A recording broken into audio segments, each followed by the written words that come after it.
Seek pale blood to transcend the hunt. Every Souls game begins with a goal. Slay the archdemons, ring the bell of awakening, seek the king. And yet, in all of those stories, those goals were not the end. They didn't hold the answers we were looking for, but they did set us on the right path, and it was on the path to these goals that we found our answers. Bloodborne is no different, so we seek the pale blood. Pale blood, you say? Never heard of it. But if it's blood you're interested in, you should try the Healing Church. The Church controls all knowledge on blood ministration and all varieties of blood. Blood ministration is the art of using blood for healing. In a time before the events of the game, the Healing Church became immensely powerful due to the healing qualities of their special healing blood. Somehow they had created or found a blend that could cure any illness. And so, as you would expect, travelers from far and wide journeyed to Yharnam, seeking this special blood to cure their illnesses. Gilbert is one of these travelers. He mentions that what ailed him was incurable, but that the special blood bought him time. We ourselves were administered with Yharnam blood in the opening cutscene, and many sources say that we had an incurable disease as well. Blood became the focus of worship and desire, and the church was at the center of it all. The pungent blood cocktail item states that, in Yharnam, they produced more blood than alcohol, as the former is more intoxicating. And all was likely well for a time, for the church had time to grow more powerful, and the Yharnam blood had time to gather a reputation. But then, it became clear that the blood was tainted. The art book states that the healing blood gave rise to the endemic nightmare known as the Scourge of the Beast, and the men who had imbibed the blood began to turn. Arms lengthened, hair grew, bloodthirst rose, and when we arrive in Yharnam, we find that there are very few humans left. Coffins line the streets, and it's clear that death had become a new part of the daily routine.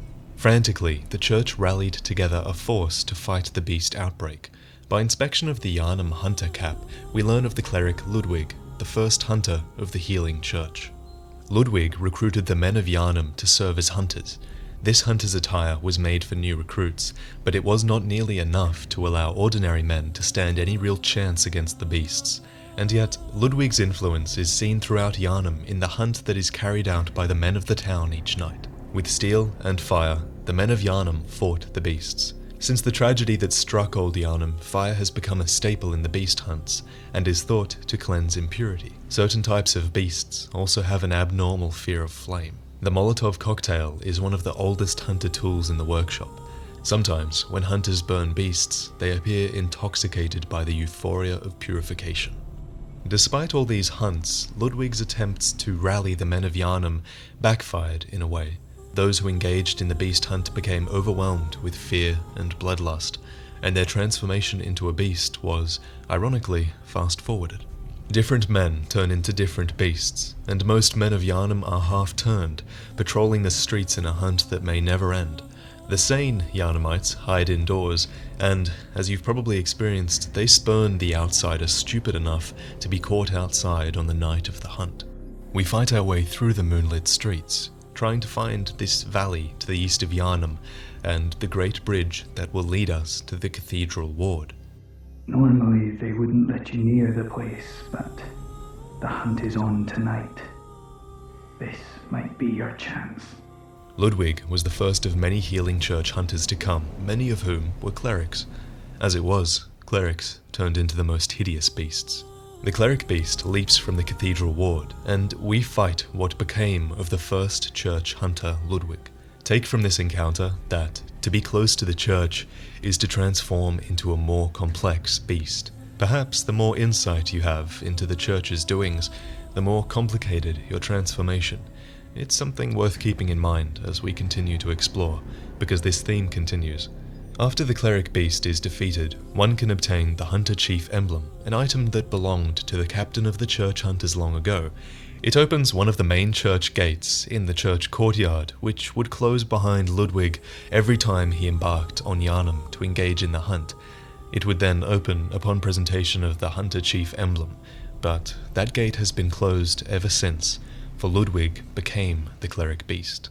And even though Ludwig gave his own humanity to lead the hunt, the villagers saw only the church's abandonment. This note you find reads, "When the hunt began, the healing church abandoned us, blocking the great bridge to the cathedral ward, as they burned old Yharnam to the ground that moonlit night. When we go across it, the great bridge is of course still blocked, so we have to find a different way to the cathedral ward. On our path through the sewers, we meet Eileen, a veteran hunter who tells us that tonight is one of the worst hunts she's ever seen. Prepare yourself for the worst. There are no humans left. They're all flesh-hungry beasts now." You'll notice that she stands beside an incense lantern. The incense spreads a scent that repels beasts. They're commonly found outside of the homes of the sane, experienced Yharnamites. Wherever you see a lantern, there is safety from the beasts, and the people who hide inside are safe as long as they have a store of this incense. We come across another lantern later, which protects a little girl from the horrors outside. "Are you a hunter? I'm just through look for my mum. Daddy never came back from the hunt, and she went to find him, but now she's gone too." Her father is a man named Gascoigne, who went on a hunt and never returned. We find him here, at the end of the sewers, in the tomb of Odin, harvesting the blood of beasts. Gascoigne is the perfect example of a man gone mad from the hunt. He's forgotten his child, he's killed his wife, and we also have to remember that those of the church turn into the most hideous beasts. Hunter attire worn by Father Gascoigne. The dingy scarf was once a holy shawl and a symbol of the healing church, from which Gascoigne would eventually part ways. Father is a title used for clerics in a foreign land, but there is no such rank in the healing church. Gascoigne's attire is similar to the hunter garb that was created at the workshop, only it's tainted by a pungent beastly stench that eats away at him. So why did Gascoigne leave the church? Was it to raise this family that he had at home, or was it because he found he disagreed with the new church's teachings? There is much more to the healing church than there seems. You're sure to be in a fine haze about now, but don't think too hard about all of this. Just go out and kill a few beasts. It's for your own good. You know, it's just what hunters do.